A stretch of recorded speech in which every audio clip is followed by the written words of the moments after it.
Hey, there we go. Man, it wasn't working there. All right. Hey, so good to see y'all. Chris Franks with TexasWest Capital. I've got Andrew sitting in the wings there. Tillman will be joining us pretty soon, or so he says anyway. We'll find out. Anyway, hopefully you guys are ready to talk today. Bitcoin all-time high, new all-time high, unless you're trading the Bitcoin USDT Binance chart, in which case you missed it by that much. I know Andrew got that little comment there. He's a movie buff and old as dirt like I am, so he saw it when it originally came out. Anyway, listen, before we get going here, guys, make sure you hit the thumbs up, hit the like, hit the subscribe, follow us. We'd love to have you follow us. The links are, below the stream here. And man, I'm just gonna get good and jump into this, man. Andrew, what's going on, buddy? Yo, it's what a day, man. What a day. I what's interesting is I took a look back at some older tweets, old in parentheses. So on April 20th, Bitcoin was at 87K, which, by the way, it had popped significantly higher from 74 and change at 87. And I'd reminded everybody, I told you, don't get bored with Bitcoin price action. Like, don't get bored because it's going to move.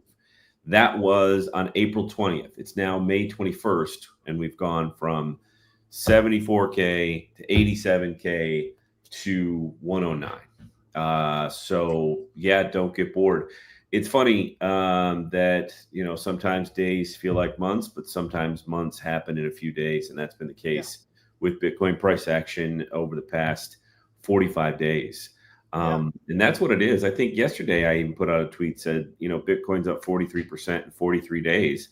Well, that's no longer the truth because we popped significantly higher from that number, right? So, we're probably closer to 45% in 45 days. And so extraordinary price action. And it should be noted, man, is Bitcoin leading the larger crypto markets higher, right? Like, just absolute stunning movement over that period of time. And there aren't a whole lot of tokens that are significantly ahead of that 45%, 45 days. So, Bitcoin remains the leader. I said yesterday, I think that, Bitcoin should change its ticker from BTC. That's all that, to bid, right? Because there's just a never-ending bid underneath Bitcoin right now. And so, we talked last week how there continue to be additional quote unquote Bitcoin treasury companies that are stood up. That's true. That's the case. I think Anthony Pompliano just made an announcement, I don't know, maybe an hour ago, that, he's raising a fund, 250 million. And my guess is that a portion of that company, that fund, whatever he's doing, is going to have a Bitcoin treasury portion of what they do.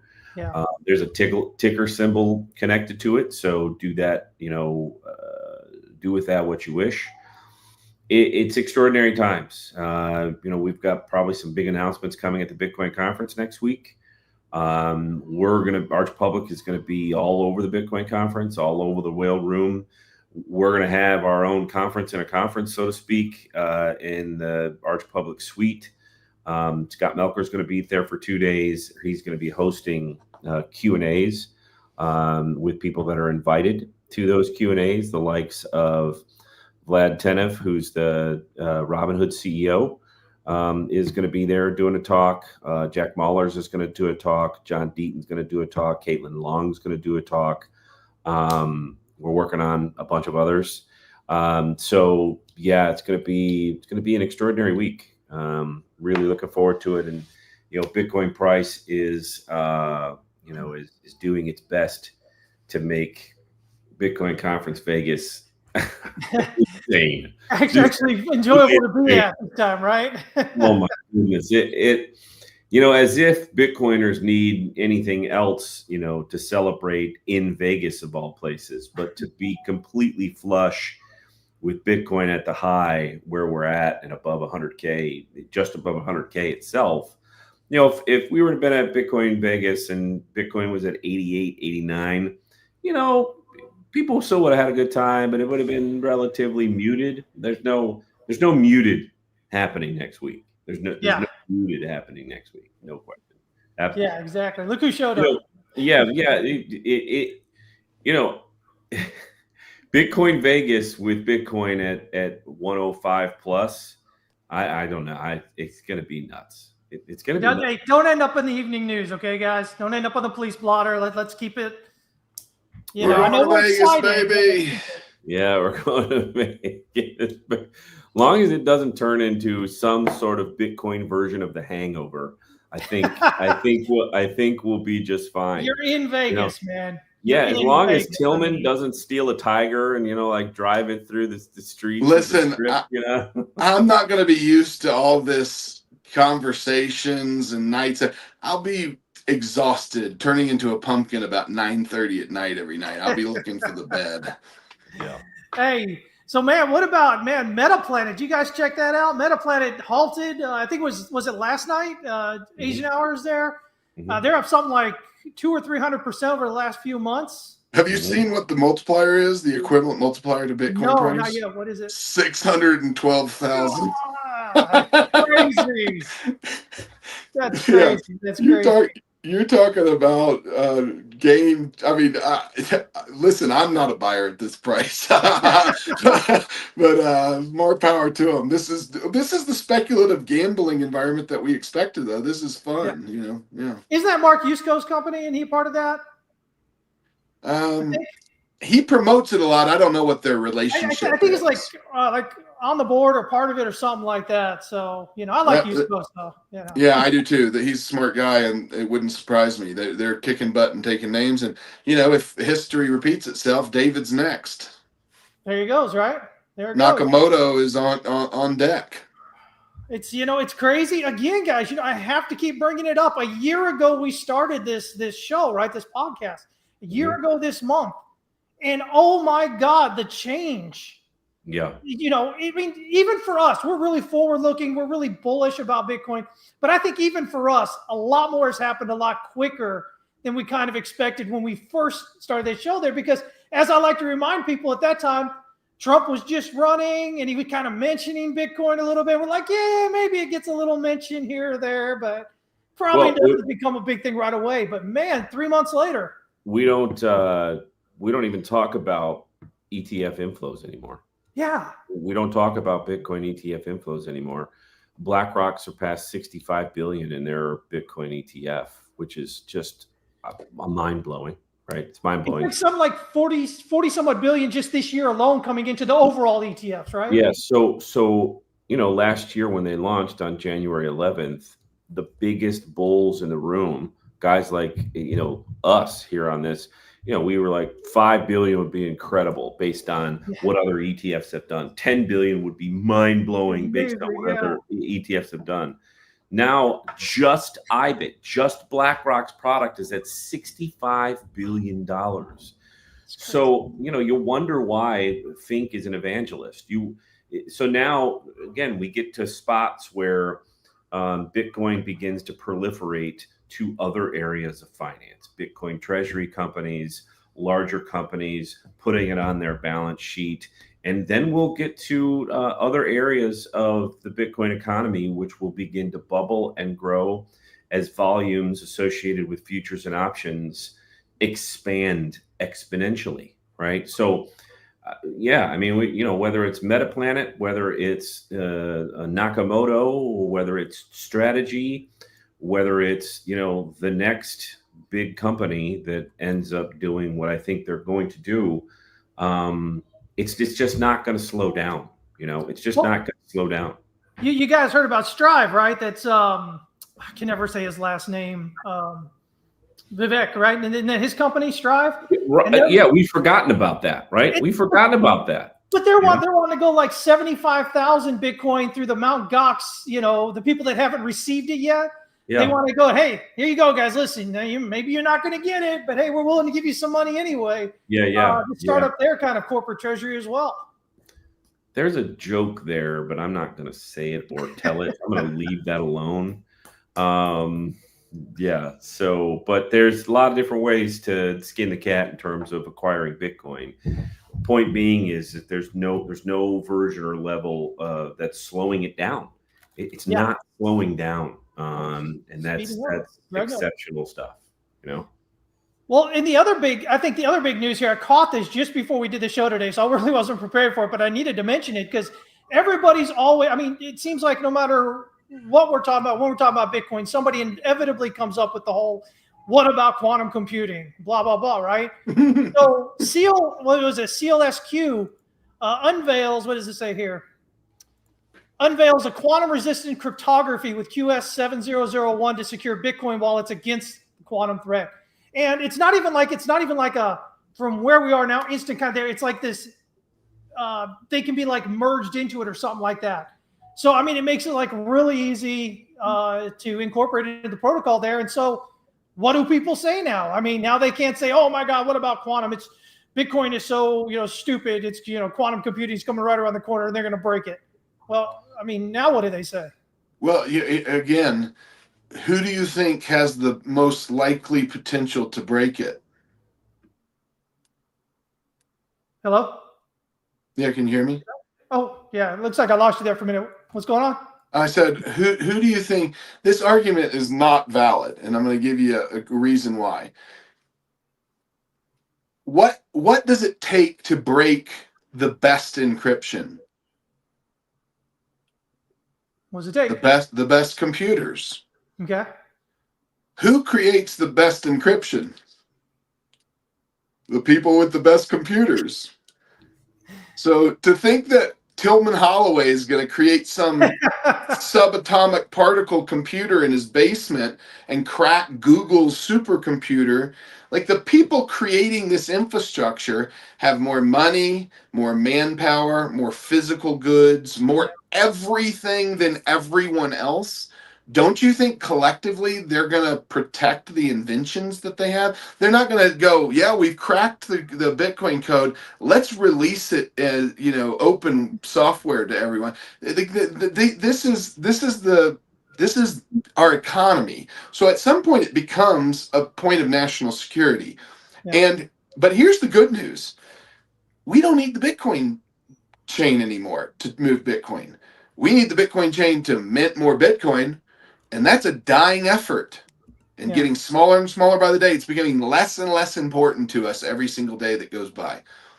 You could scrap the entire mining side, you could scrap the entire chain, and you could fork Bitcoin onto a non-proof of work chain, and it still will be Bitcoin because it took the work to create that coin on a proof of work network. It doesn't mean it's changed just because now it's being moved on a different set of rails. Gold is gold, whether I fly it in an airplane somewhere or put it in a rail car and send it somewhere, it's still gold.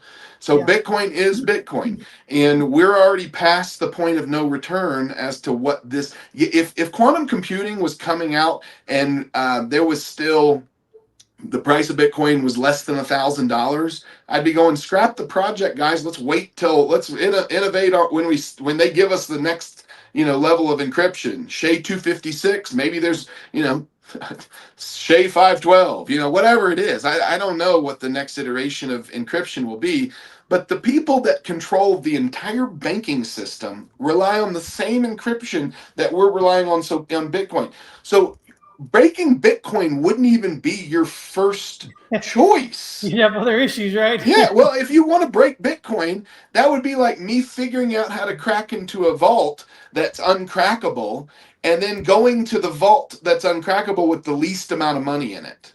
Because if I was going to crack SHA-256 encryption, you go crack every classified document in the world, and you crack everything. You know what I mean? Where those Epstein crack every files. bank account. Is there more money in Bitcoin? Is there more money in banks? You'd go after the banks. You see what I'm saying? So it's an unintelligent argument, in my opinion. But It's the only argument that people that have been anti-Bitcoin could come up with anymore. Like there's who are these people that say Bitcoin? Well, first of all, there's still people that think Bitcoin is going down significantly. McClone at 10K. I hope that he's moved off of that. But people that are anti-Bitcoin, there used to be a fairly loud minority that existed. That I don't think they really exist anymore. I would assume that they've just faded into the ether. You didn't hear they're speaking at the Bitcoin conference. Well, yeah, there's Schiff, and he's that's just a version of Bring Out the Dancing Clown. The funny looking monkey with a little hat and a yeah. But do we get to throw eggs at him? It's not a dancing clown event. Eggs are too expensive to throw. Yeah. We should invite him to the Arch Public Lounge and put the funny little hat on him and the little thing, pay him, $10,000 in Bitcoin to do it. But those kinds of people, they're not serious. They're not serious people. Schiff there's one reason Schiff talks about Bitcoin. It's to get attention so he can talk his own book, put people in his fund, put people into his little ecosystem and get 1% of their investable assets into what he's doing so he can live his life, blah, blah, blah. It is what it is. It's his shtick. Great, fine. But actual people that have been the Financial Times and that lady that did a video about, well, my teeth are also, scarce. Are they worth $1 billion? First of all, this is a comment that I'm comfortable with. I didn't know that That's Pat from SNL was coming back to do Bitcoin videos. So there's that reference. And then secondarily, they're just the people that go down that road or anti-Bitcoin or negative Bitcoin. They're literally counter trading Larry Fink's biggest and most successful product ever. And that's saying something because he's had some very successful products. Yes, and they probably haven't thought that through, or they're just not as financially, as educated as we seem to be on this show. So if you're going that direction, you have to understand that you're counter trading a movement that has the biggest of the big involved in it. Even Jamie Dimon, who's a goofball when it comes to Bitcoin, said the other day, yeah, we're going to let you trade it. We're going to go. We're going to let you involved in it. I don't like it. I don't think you should smoke either, but you're free to smoke, free to do what you want with Bitcoin. Fill you the ashtrays. Yes. So anybody that's again, this is their last bastion of hope that somehow Bitcoin can be broken down by some super gigachad computer somewhere. It's foolish is what it is. Well, listen, there's an age-old saying, don't sell the gold, sell the shovels. And that's the sign. That is the signal to me. Is like when people are lining up selling shovels, they know there's a hell of a lot of gold people are looking for. And that is the demand response that, is indicative of a growing market. I would completely agree. And just for everyone out there that heard the lady say, my teeth are valuable, or I went straight to Grok because I just wanted a one-liner that could nip it in the bud. And I asked Grok, how many teeth are in the world? And there's 74 trillion. So it's not scarce. So just FYI. But her teeth apparently are. Her teeth now, are. For everybody in the audience, you just got a little bit of a look into the mind of Tillman Holloway that I get to deal with every day, right? So listen, don't trust, verify. If somebody tells me something's scarce, I got Grok at my disposal now. I can find out in a second whether you're fibbing or not. And that, folks, is a day in the life of these guys. Well, the one thing I love about Grok too is it doesn't just tell you the answer; it shows its work. It's like, here's how I'm coming up with the answer in case anyone challenges you. Listen, if NFTs were a thing, we'd be able to NFT Tillman's Grok search history, right? That would be, the level of comedy and interest in that would be worth something. It'd be worth more than people's teeth. I can tell you that right now. I can read you a few of them. A couple of them are proprietary to our business, but yeah. Well, redacted like here's one I did on Thursday. Toxic maximalism, objective use.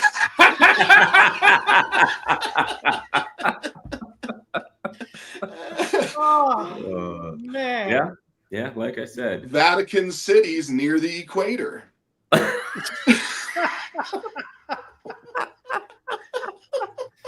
I'm waiting for him to ask Grok, hey, when is it going to become financially prudent to be able to throw eggs at people again? You know. Oh my goodness. Oh man. You guys are Gelato getting versus next week, aren't custard. you? What's the difference? That's no way. That's not real. Did you really put that in? What did you put in there?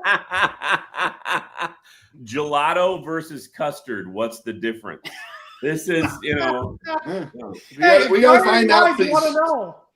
These are secrets of the universe that I have been thinking about for a long time, and I need help finding the answers. You know. He's been working on that gelato versus custard since he was about 11 years old, right? I mean, Yeah. That's Well, I'll give you the easy answer. Custard has egg yolks in it. That's the only difference. So there you go. Well, what higher a fat difference it is. content.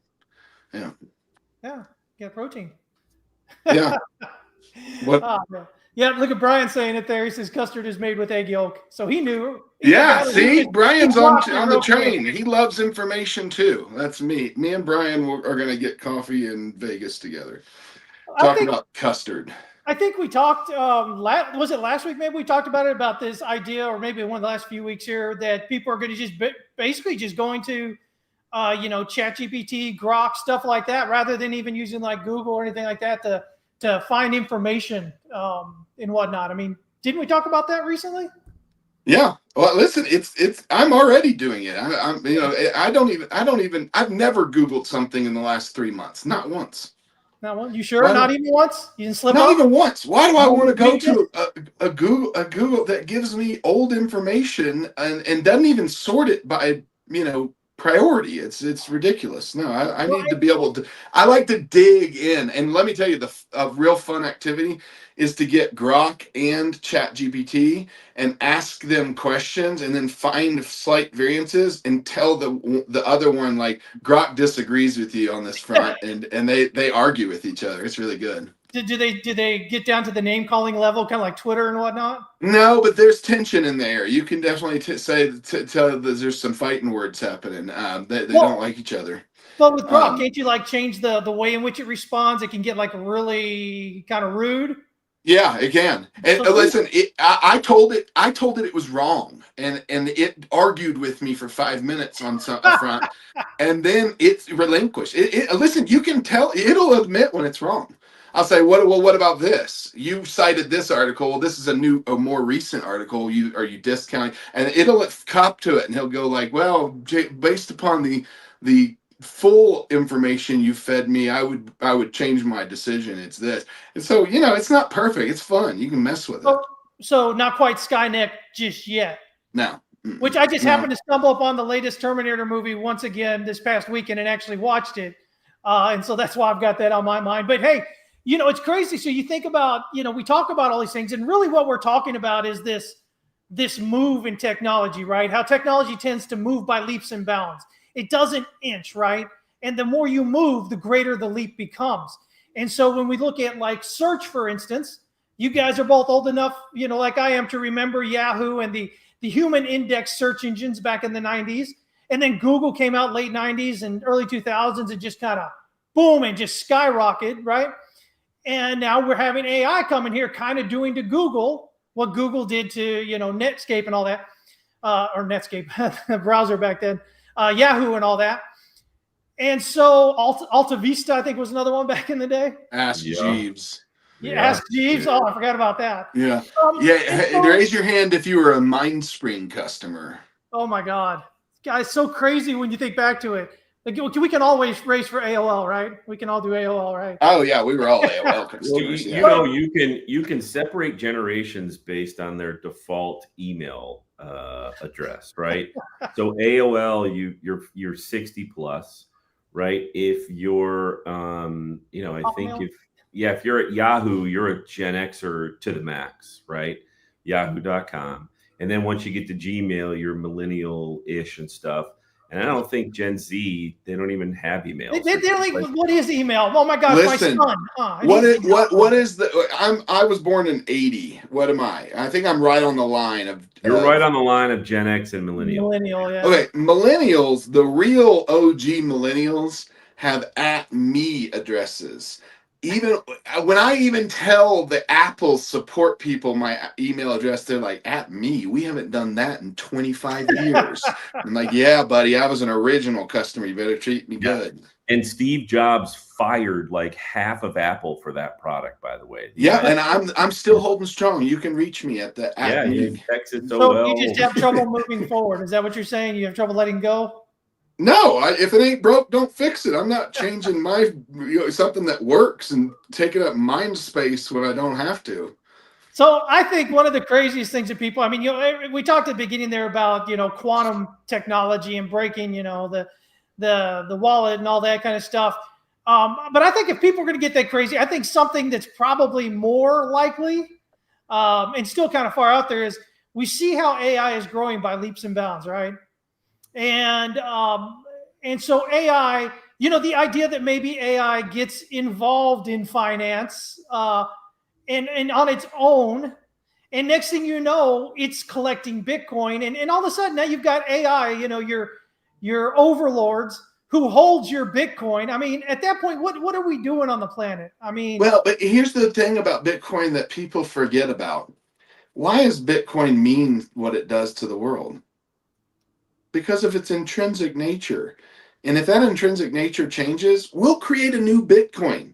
It's a coin for the people, by the people. And when it stops being that, a new one will pop up that will be for the people, by the people. Those characteristics that it embodies that make it what it is are the special sauce. It's not the market cap. It's not. There's tons of markets out there with a bunch of money in it. They're not Bitcoin. And there's this guy that trolled me online the other day and called me a word that I don't even use in public because of how offensive it is. And it was because I made a simple comment that was That very was my alt truthful. account, by the way. I was Chris. about to say, Yeah, Andrew. it probably He was doesn't know. Andrew. That's Yeah, my alt yeah, account. yeah. He just doesn't Listen, know. if it is, we need to have a side chat about moral code. But this guy was this guy has a lot of followers, 150,000. He's a hardcore Bitcoin coder. He's in the argument between do we allow filters? Do we not allow filters? Are runes good or runes bad? And they're just at each other all the time and just yelling at each other and stuff. And he said something like, "Hey, we could move Bitcoin to proof of stake and avoid the filter issues."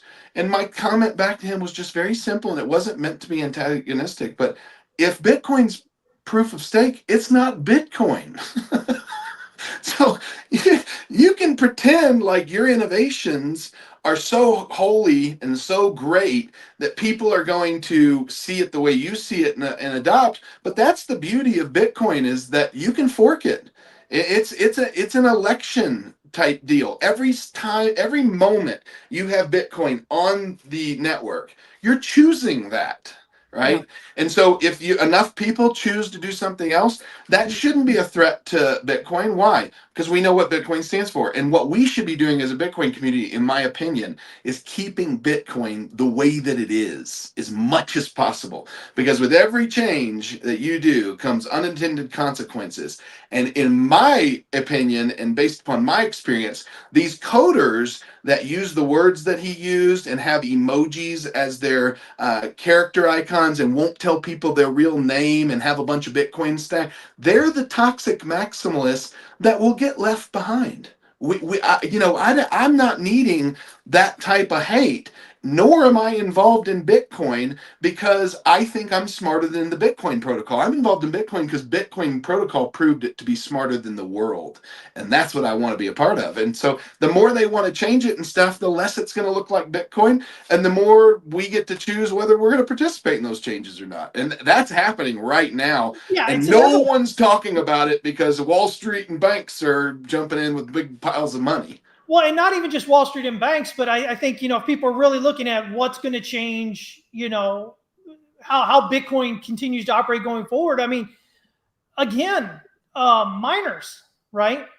They're not making very much money at all anymore on the finding the blocks. It's on the transaction. So who's going to push for runes and other things like that? Who's going to push for all these extra things going on. It's going to be the miners, because otherwise, what the hell are they doing, right? We're going to look at 5 years from now, 2030, we're going to have giga miners out there. They're going to be huge farms. They're going to be running, these, they're not going to be air cooled. They're all going to be, liquid cooled. But I think the technology is going to advance enough that the power consumption, I don't think it's going to jump up like exponentially with it. I think it's going to come up more, but not like it's been coming up, because I think the technology in the way that the Bitcoin miners are built and run, I think is going to, just become much better. But nonetheless, well, I said this 3 years ago. Mining companies have to be able to contribute processing power to AI to survive. It's no different than your free power sources, right? Well, how do you stay competitive as a miner? You get the cheapest power sources that you can get. And if you can get free power sources 24 hours a day, you run 24 hours a day. If you can get free power sources for 18 hours a day, you run 18 hours a day. If you can get it for 2 hours a day, you run 2 hours a day. And the idle time that you can't figure out what to do with is best appropriated into AI. You'll get more money out of it. Well, and even with the grids, with AI being such an energy suck, and let's face it, it really is. Again, a lot of, I think I get to see a lot more of this discussion here in Texas, because we do have our own grid here, and we do have a strong inflow of AI compute coming into, San Antonio and other areas. And of course, Bitcoin miners, really kind of relocating to Texas over a few years now. But, when you get those AIs, all that big compute there on your energy grids, you've got to have Bitcoin miners on there to help, even out that load, because otherwise, what the hell do you do? Because it's just so much more with AI compared to what's normally done in terms of energy. I could dig into a nerd subject if y'all are up for it, but it's pretty out there and nerdy. Andrew, you want to get your tinfoil hat ready. But I'm really looking at, so how is AI going to make decisions, right? You're only as good as the inputs that you get. And AI with bad inputs is more dangerous than it's beneficial, right? So I'm looking at blockchain solutions, and one in particular that I'm really high on, that's building real life oracles. And the oracles are trusted data sources. So when you start seeing the capabilities of AI to monitor data sets that are coming in through temperature sensors, frequency sensors, cameras with facial recognition, all sorts of technology can gather these data points. And then it gets fed to the AI. Well, if you have a trusted blockchain oracle that's financially motivated by the accuracy to keep that information or data accurate, then you have a decentralized real world data center that's feeding that information into a decentralized financial system, i.e. the blockchain. That is game-changing stuff when you then layer AI on top of it. And so you're only going to be as good as the speed at which you can communicate. Andrew will probably know this, and I've never talked to him about it better than anybody, but he's a TradFi guy. Andrew, how much time, money, and effort and thought was put into infrastructure in terms of fiber optics going directly to the exchanges from all over the place? For a decade, it was the only thing that they focused on. How many billions of dollars were invested in that? I mean, billions upon billions upon billions.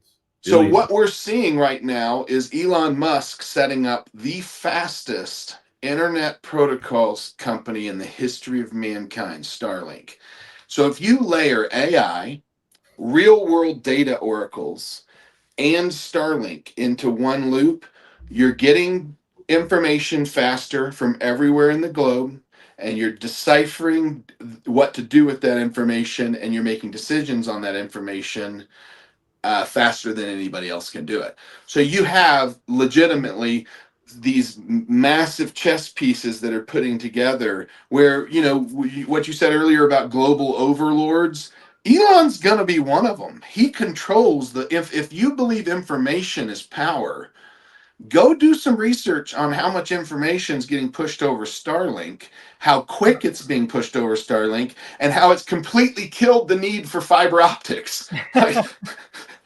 That alone, coupled with AI, is going to absolutely change the world. So yeah, it's coming. And he's adding it for free there. Or I mean, you don't have to pay extra for it on some of these phone networks, right? Like T-Mobile and others there, and it just automatically kicks in if you're out of service area or whatever where it needs to be. You can jump in on it. So while we talk, Bitcoin keeps putting in new highs. You know, we're at 109.7 and change right now.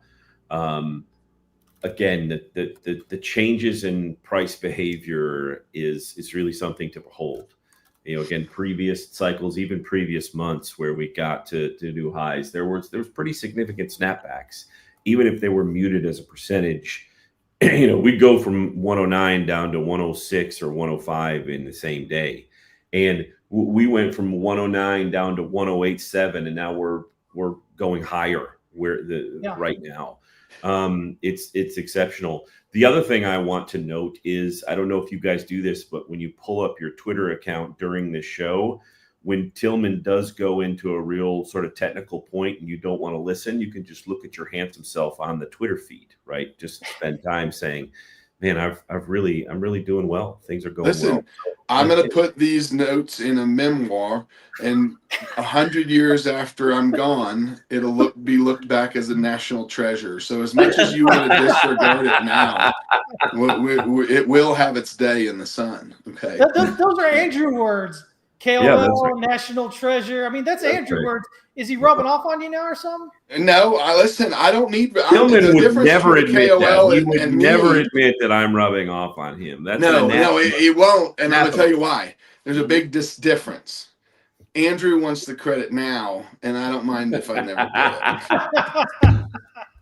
Andrew demands the credit now, not just wants, demands it, right? Is that where we're at?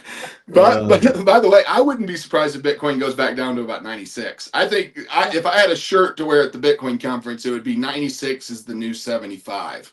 And yeah, I mean that was what I was saying. Was we'd probably, you know, my default thing is always we kind of hit the previous swing high. We're a little bit before, a little bit after, whatever. Most of the time we're going to pull back, and then we're going to do the real breakthrough, right? And so if it's Wyckoff, it's considered the jump across the creek.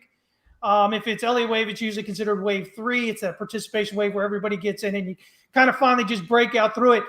But yeah, pulling back to that 96 to 100,000 area, that's the area I'm looking back. If we're pulling back, I don't think it gets any further than that. That gives us that. Oh crap! We broke 100. It's going to 80. Everybody pukes it up, and boom, it flies back up. That's what. And here's what's going to happen: every time it draws back under, it starts pulling back from that all-time high. The bears are going to jump back up. See, I told you we were right 4 months ago when we. But how stupid are they? They make that point. They made that point at 8,000. They made that point at 27,000. They made that point at 32,000. They made that point at 80,000. They made that point at 91,000. They made that point at 74.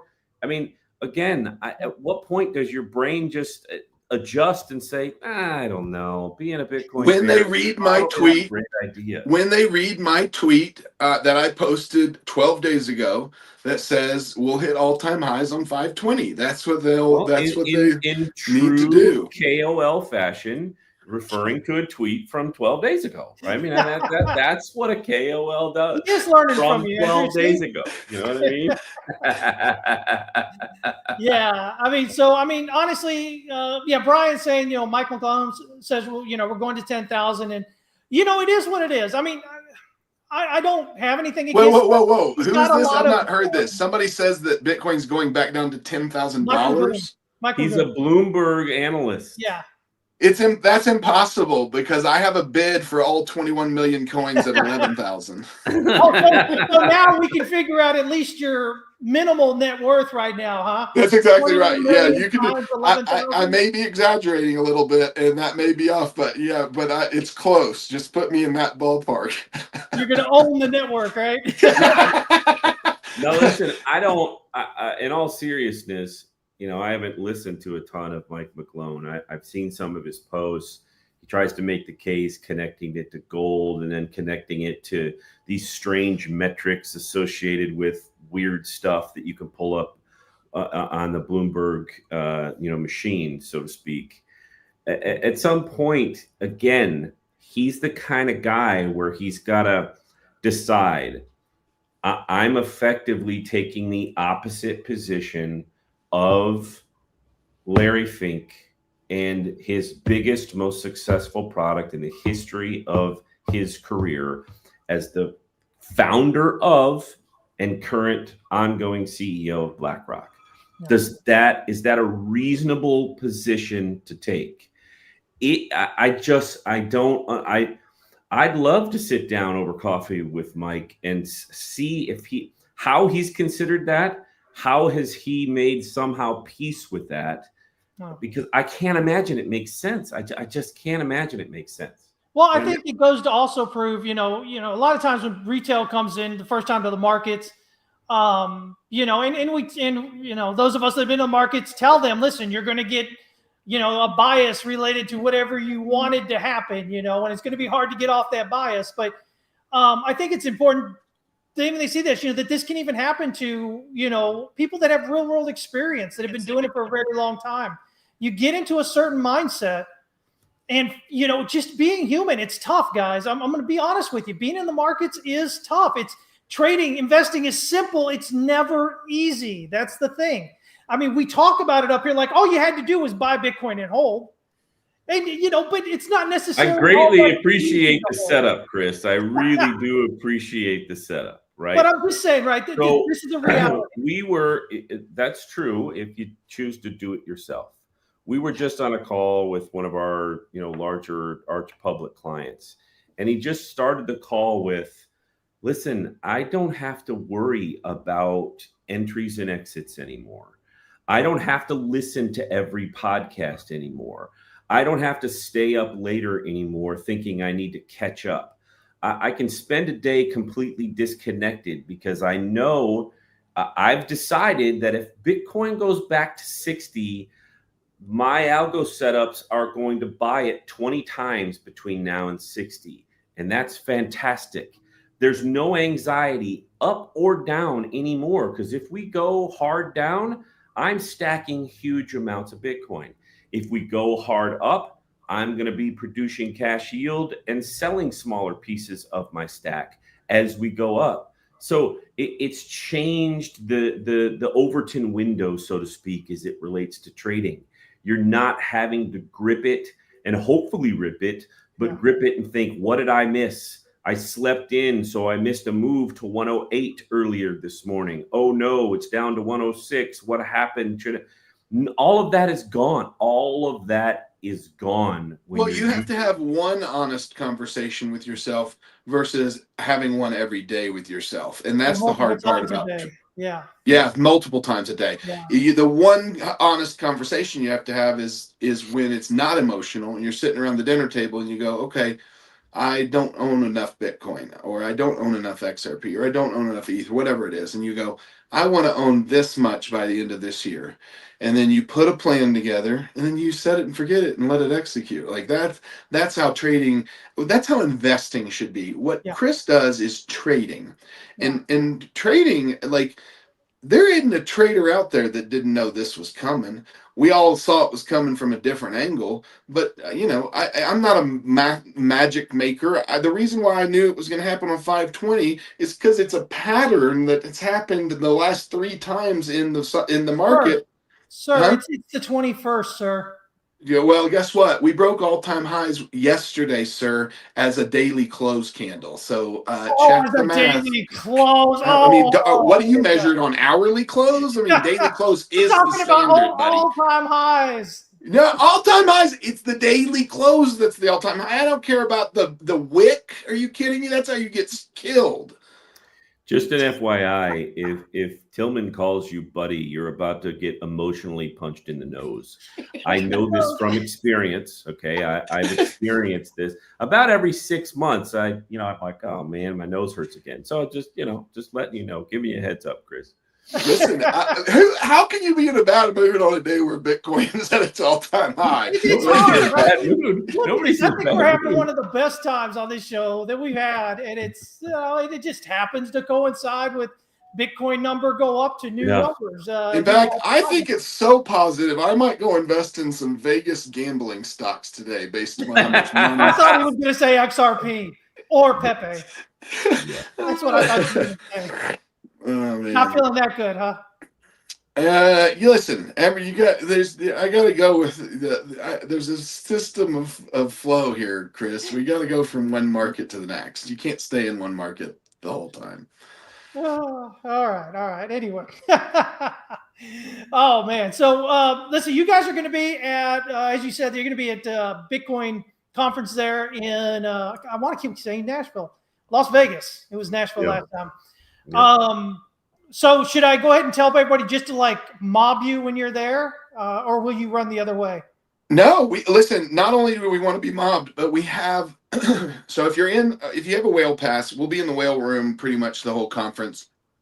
We're having a giveaway, but we also have a private arch public meeting room. It's very large, spacious. We'll have drinks in there, hors d'oeuvres, couches, chairs. Come hang out with us. Come meet us. We have guys literally that will have computers running our software where you can play with it if you want to play with it and run different instances and try different things.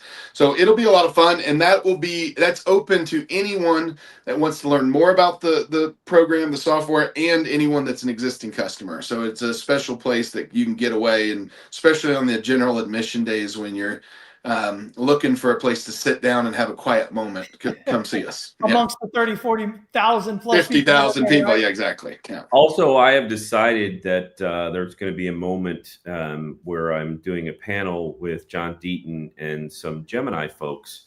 And I have decided that I'm going to enter the whale room and go up on stage in the same way that Chris Farley did when he entered from the back of the SNL thing. And I'm going to be shaking everybody and high five. And that's going to be my entrance to that moment. Gentlemen, if he does that, I expect that to be recorded. I want us to be able to play that here. We have a whole film crew. We will capture every B-roll moment and make sure you get it to me. I'm going to put it on here. Yeah, we will. We'll lead in with that intro. That'll be part of the. That'll be it from now on. There you go. Tillman has a very healthy concern with B-roll. He likes to personally stay away from B-roll. Listen, I don't want to be on any B-roll. I want to approve it if it goes out. Just be careful. Yeah, listen, we burn B-roll around here. That's not it. We're not having a bunch of embarrassing moments be broadcasted out just for the sake of everybody getting a laugh. Isn't that what you do? I mean, it's the internet. Isn't that what you're supposed to do? I mean, that's how everyone else plays it, but I make my own rules, and that's not how I play it. We're Gen X. We don't do that. We were at a time where we did stupid things, but there wasn't video. Listen, if you tell me I have to do something, my natural tendency is to prove you wrong in that area. So there's a lot of gray in life, Chris. A lot of gray, and a lot in both of your beards. I'm still. You know what's great? What's really great is when Tillman tells a joke and he laughs at it first before anybody else. That's the absolute best, awesome, isn't it? Yeah. Isn't that the best? He really tickled him. His joke. So, really Chris, just so you know, in terms of the Bitcoin conference, we're having a little team get together the night before it actually starts on Tuesday. I'm still working with HR internally. Everybody's going to have their own T-shirt with sort of an embarrassing comment on the front, and then archpublic.com on the back as we go out to eat. That's not been approved yet in terms of HR, but I'm working on it. That's the problem. When you have an HR department, you have to do what HR says. No HR department, you don't have to do what HR says. It may be true that the HR department exists now because I exist. I can't verify that either, but yeah, listen. I just have to use that HR threat just to keep things in line. Andrew tends to he started with the Chris Farley skit where he strips everything off and dances on stage in a bikini. And I said, no, you can't do that. So then he went to, okay, I'll do this SNL run down the aisles. And Imagine how viral that would go. Oh yeah, I'm telling you, running into the coffers of your yeah, company. it would. There's no doubt that it would. That's under consideration. I've got to be honest. Now that it's been like it's not happening. that It's is like it's still under under consideration. that is under consideration. only if we can play Teeny Weeny Yellow Bikini song when it come out. Oh my God! Well, I can tell you, I'm already ready for Vegas. I wish we were cracking all-time highs. You know, I'm betting we're going to go back. You know, we're not going to be right here in Vegas, but maybe we do. It'll be fun. What if we were 110, 115 in Vegas? It just kept pumping. Well, I'll ask you this, just opinion, obviously, not investment advice. But where do you think we'll hit before we start pulling back a little bit? I'll go first. I think about 114. That's my guess. Well, this right now was my initial target area. Was this range right around the all-time high? Basically, let me see what I got here. About 109, 150 to 109, 625, or 110, 625.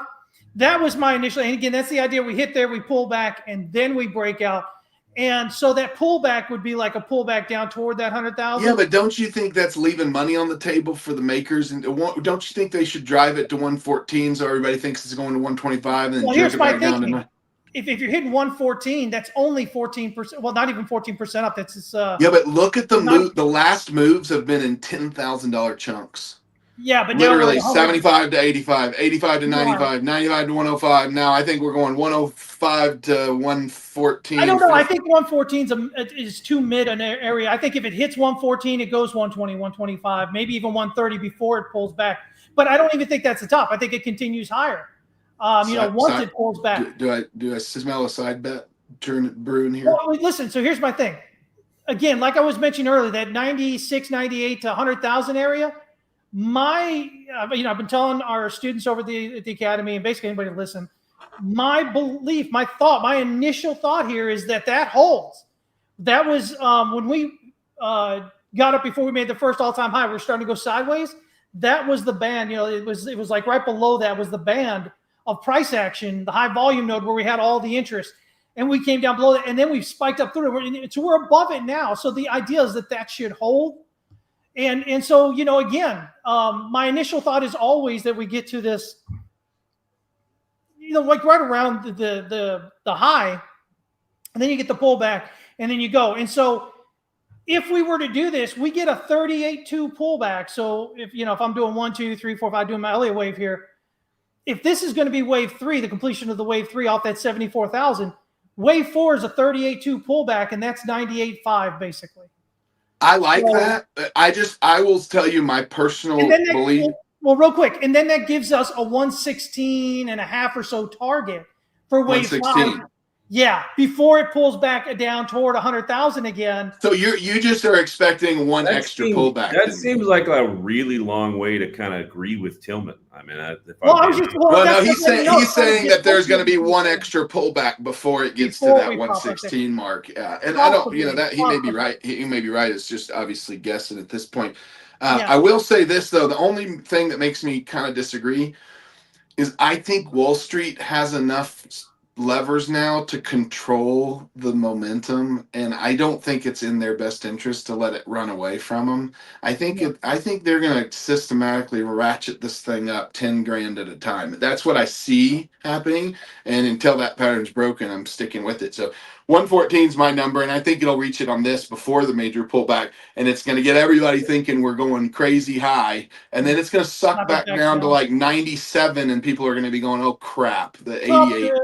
Yeah, exactly. That's just obviously, I'm just reading tea leaves over here, so don't. Yeah. But I mean, again, that other than the idea that it pops up straight from here, though it probably could. The count is a little iffy on it because the pullbacks have been so short, right? So like on a wave 2, we're usually looking for at least a 50% pullback, maybe 61.8, 70.5, 78.6. I think we got like a 20. Oh, what do we get here? 23.6. Barely a 23.6 pullback on that wave 2. And from that point, it then proceeded to rally here. How far did we get off that? To where we are right now is about 32%, almost $27,000 off that little tiny pullback. And so that's why, I look at this and I'm just kind of iffy here at the moment. We could be seeing this subdividing to head, and it heads higher toward that 115 area. Mark, even if you think that's a joke, I have to now publicly say, this is not investment advice. You're an idiot if you do anything that I say or think or do. So do not follow me. I'm clipping that right there. The last half of that. You're an idiot if you do anything I say. I'm okay. I'm okay with that. That's a good clip to make because I don't want to listen. I don't mind marching into the storm by myself. I like that. So it's wait. That's the funny quote on Tillman's shirt for the thing, right? Yeah. Don't listen to anything I say or do anything I do. Yeah. See, how can people not have fun, guys? Listen, if you're going to be out there, guys, or if you can make it out to Vegas, man, next week, hang out with these guys over Vegas. It's going to be a blast. Come see us. If they're not this much fun, let me know so we can publicly, blast them out here. Well, we are competing for your attention, Chris. It's hard. It's going to be hard to duplicate this, in Vegas without you there. We're going to have, Scott Melker is going to be hosting shows in the Arch Public Suite. I mean, so just come and have fun. And maybe I'll just fly out there and show up and knock on your door, man. Rub shoulders with. That's what a real KOL would do. That's that. You talk about a boss KOL. They don't tell people they're coming. They just show up and the C's part. Yeah. Well, I'm not a KOL. Can I still do it? Well, I don't know about all that. I think you are a KOL. Yeah, I think you and Andrew are 100% KOLs, and I appreciate you having me on every week and letting me at least chime in. Oh, wait a minute! You know what I just noticed? It actually says CEO under Tillman's thing here. Yeah. He's leveling up. There's no doubt. He's you know who I'm the CEO of? Tillman. I'm the CEO of myself. Baby steps. Hey, it's been a year. This is the very first time. Listen, I didn't put that on this show. I was on another call where everybody had their things on, so I had to at least put so it's an accident. It will be removed next week. So that's one of the shirts that he may end up with per HR. There's a call one time and I'm like, well, what are you doing? And he told me, he's like, you know what? I'm just being me. I'm just being Tillman. That's what I'm doing. And so that's the only thing I can do. That's what I do best. In Tillman. It sounds to me like Tillman's going to have multiple shirts that he's going to be required by company bylaws to have to switch out every so often. Mm-hmm. Listen, I had to tell those things to Andrew because I've never had a job. I was homeschooled.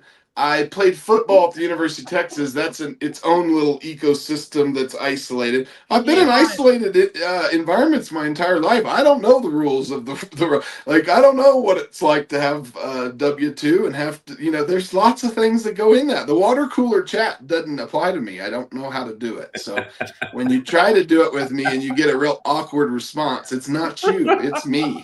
You know who I'm the CEO of? I'm the CEO of Tillman. Yeah. I am, and guess what? I do a good job at that. No one's going to replace me in that role. I have job security. Oh my goodness gracious! This show never disappoints. Honestly, it never does. Absolutely, never disappoints. This is it's been so much fun today, guys. I really appreciate y'all showing up today, and even though you were late, it is what it is. I was talking with somebody way more important than you. Sorry. I am not important at the least. Just ask my dog. I am not important. But anyway, hey, listen, we appreciate everybody showing up as always. Just about hit 2,000 people live. So, hey, great. We'd love to have it here. As I posted there in the chat, my book is finally out. Forked Nations, consensus broke in there. So it's what happens when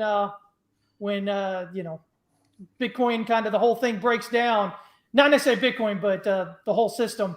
So it's really cool. It's like the after effect of the book. This was supposed to be out last month, but we've got the mainline novel comes out on the first day of the Bitcoin conference on the 27th called Cold Wallet Protocol. So where can we get it? And where can we get it? And you can get it at Amazon. Just jump right on Amazon. You have to type in Forked Nations book, I've found, because otherwise it brings up dresses and stuff. I don't know. Okay, well, that's appropriate. That's you know, okay. do you like wearing dresses? I don't know. I don't. Or I assume I wouldn't. I've never actually worn one, so I assume I wouldn't. But nonetheless, sweet. Yeah, I'll pick up a copy for sure. Yeah, definitely, man. It's really great stuff, I think, guys. Can I have AI read it for me, or do I have to read it? Is that were you there? Yeah. I understand that Audible is a huge thing now, and that's expensive. I'm like, really? God. But I guess it counts as reading if Audible reads it too. Yeah, Audible's reading. Is I've read a lot of books this year. Then, if you don't count, I will tell you this. In this universe that these books are coming out of, I actually have written, almost completed a story that like is designed for all right, Matthew McConaughey. Oh my word! I am really going to pitch it to him. I'm going to see if I can get him to read it.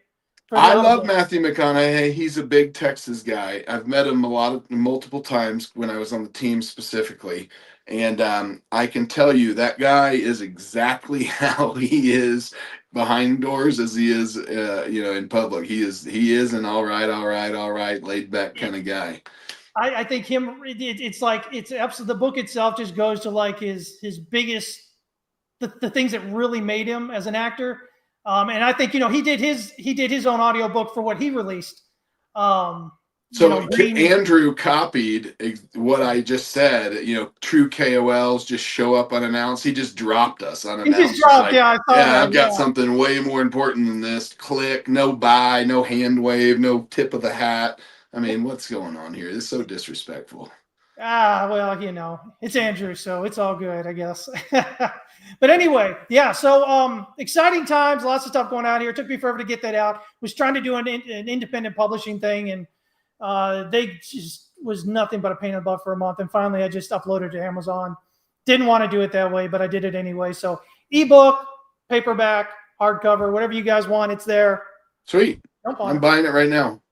Awesome, man. I appreciate that. First copy. Absolutely. When I see you, I'll sign it. Thanks for being first. I don't know of another Bitcoin fiction. That's fun. There's a few kind of out there, but they all really kind of suck. This one, of course, you mind telling the authors as well, so we can put you on blast as calling your books that suck? Well, but again, as I told you back at the beginning, I really based the idea of this universe and the stories in it on the stuff that Major Lowry talked about in his book Soft War. So This is like nothing that really happens in here with the Bitcoin chain and stuff or whatever is anything that can't happen according to the white paper right now, is anything that can't happen, outside of, what we kind of discuss in Soft War and whatnot.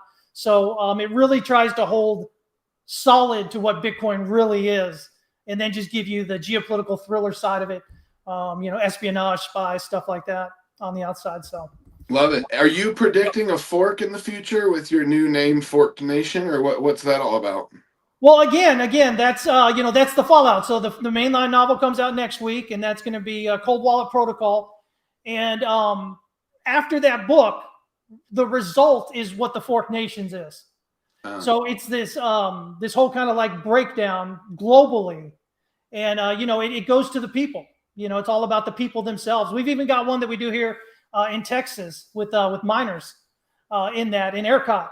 So ERCOT will probably read that and get all pissy and send me a cease and desist or something, but good times, right? Thank you. Your order has been placed. All right. $24. That's a bargain at twice the price. Thanks. Love it, man. I appreciate you. Thank you so much, man. But yeah, that'll do it, guys. As always, remember, the only thing you control is how much you lose, not just in trading, but in life. It really is. So don't YOLO your life. What about your hair? Can you control how much hair you lose? Is that applicable or no? You want me to be honest? Or you want me to tell you what you want to hear because you want to learn how to do it for yourself? No, just telling you there's an exception to every rule. Just proving my point. There's a lot of gray in life. A lot of gray in my beard too, right? I know. Yeah, you got it. More Andrews, anyway. Good to see you, Chris. Hey, thank you so much for joining in, man. Look forward to talking to you guys next week. If I can pop up there, I'm going to pop and just knock on the door, and we'll just record there. Do it. If not, we'll just do it, with y'all there and me here and whatever. So yeah, we'll listen. We've got extra industry pass if you want to come. So you just tell us and we'll put your name in the will call and show up and we'll rock and roll. Appreciate you, man. All right. All right. Well, that'll be it, guys. I'll be back on Friday with the market breakdown, of course, kind of looking at other markets and what's going on with all that. But until then, follow these guys. Follow Tillman. He needs you guys to follow him. He's not even at 2,000 followers yet. And Andrew's up there at 40,000. We really need to get Tillman up there, okay? So make sure you do that. TexasOL61. And Andrew, of course, you can follow at AP_abacus, and then me, TXWest Capital. Thank you so much for joining in, everybody. Tillman, I'll see you next week, buddy. See you, Ben. All right. Take care, everybody. We'll get out of here.